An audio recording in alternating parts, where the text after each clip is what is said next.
దర్గా అంటే బేసిక్‌గా ఒక సమాధి ఉన్నటువంటి ప్రాంతం. ఇది మసీద్ వేరు.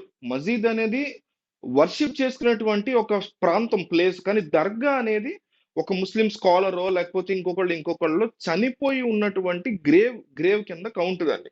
సో, అలాంటి ప్రాంతంకి ఇట్లా మాల వేసుకుని హిందువులకు సంబంధించినటువంటి అత్యంత పవిత్రమైనటువంటి అయ్యప్ప స్వామి మాల వేసుకుని రామ్ చరణ్ వెళ్ళడాన్ని చాలా మంది క్రిటిసైజ్ చేస్తున్నటువంటి సిచ్యువేషన్ కనిపిస్తోంది. వెళ్ళొచ్చు. వెళ్ళడం అనేది అతని పర్సనల్ చాయిస్. కానీ అయ్యప్ప మాల అనే దానికి ఖచ్చితంగా చాలా రూల్స్ అండ్ రెగ్యులేషన్స్ ఉంటాయి.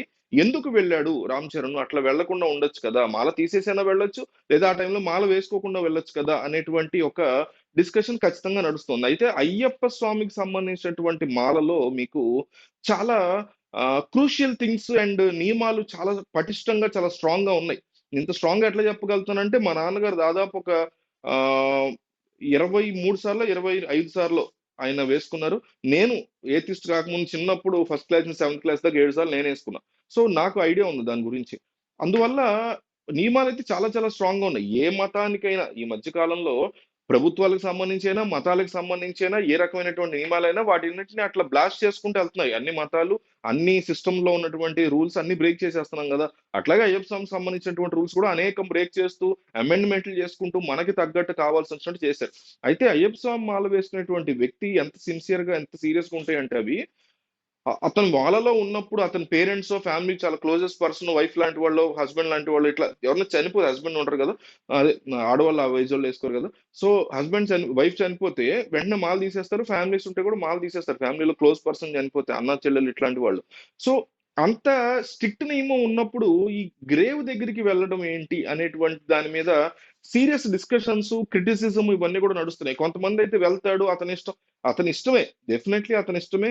లీగల్ పరంగా అతను చేసింది ఎటువంటి తప్పు కాదు. కానీ ఒక హిందూ ధర్మంలో బాగా ఇష్టంగా అందరూ కొలిచేటువంటి అయ్యప్ప స్వామి అనేటువంటి కాన్సెప్ట్‌లో ఎందుకు అంత పనిగట్టుకుని వెళ్ళడం అనే క్వెషన్. ఇంకొకటేంటంటే వావర్ స్వామి అని ఒక వ్యక్తి ఆహ్, అయ్యప్ప స్వామి భక్తుడని అతను చనిపోయిన తర్వాత అక్కడే ఈ అయ్యప్ప చుట్టుపక్కలే ఆ సమాధి గూడా కట్టారని అది మేము గూడా ఎళ్లి దర్శించుకునేవాళ్ళం. వావర్ స్వామి అంటారు ఆయన్ని.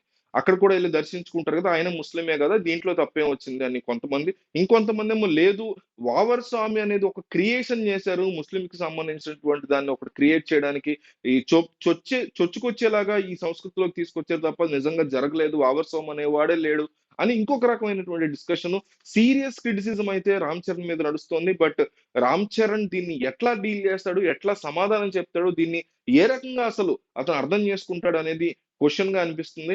నాకైతే పర్సనల్ లెవెల్‌లో ఇది పెద్ద మహాపాపంలాగా, చేయకూడనటువంటి భారీ నేరంలాగా అయితే నాకనిపించలేదు. అలాగని చెప్పి అందరికి అలా అనిపించాల్సింది లేదు. అయ్యప్ప స్వామి భక్తులు దీన్ని ఏ రకంగా చూస్తున్నారు? నిజంగా వాళ్ళ మనోభావాలు గనక ఖచ్చితంగా దెబ్బతిన్నట్టు జరిగితే ఖచ్చితంగా రామ్ చరణ్ సారీ చెప్పాల్సిందే. అందులో ఎటువంటి క్వెషన్ లేదు. ఏదో రామ్ చరణ్‌కి ఓకే అయ్యి నాలాంటి వాళ్ళకి ఓకే అయినంత మాత్రాన కుదరదు గదా! అయ్యప్ప స్వామి భక్తులు ఓవర్ ద ఇయర్స్ రామ్ చరణ్‌కి కూడా తెలుసు. ఓవర్ ద ఇయర్స్ ఈయనలాగే వాళ్ళు గూడా మాలలు వేసుకొని ఉంటారు. స్ట్రిక్ట్ రూల్స్ పాటిస్తూ ఉంటారు. అట్లాంటి టైంలో ఈ రకమైనటువంటి కార్యక్రమం పెట్టుకోవడం మామూలప్పుడు వేరు. ఒక హిందువు వెళ్ళడం తప్పు కాదు. దర్గాకి ఒక ముస్లిం రావటం తప్పు కాదు.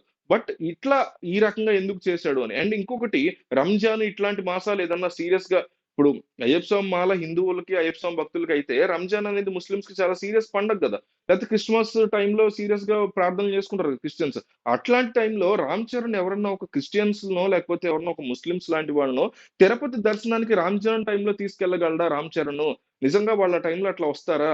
అట్లా వాళ్ళు రారు కదా! అని రారని వీళ్ళు చెప్తున్నారు. చెప్పేవాళ్ళు ఆర్గ్యుమెంట్ చెప్తున్నారు. వాళ్ళు రారు కదా! అట్లాంటప్పుడు నువ్వెందుకు ఈ టైంలో వెళ్ళాలి? నీ ఫ్రెండ్స్ ఎవరైనా క్రిస్టియన్నో, ముస్లింనో రంజాన్ టైంలోనో పీక్ క్రిస్టమస్ టైంలోనో నువ్వు తీసుకురాగలవా తిరుపతి అని కూడా రామ్ చరణ్‌ని చాలా మంది క్వెషన్ చేస్తున్నారు. ఈ రకమైన డిస్కషన్ నడుస్తుంది. దీని మీద మీ యొక్క ఫీలింగ్ ఏంటి? మీకేమనిపించింది కామెంట్ చేయండి.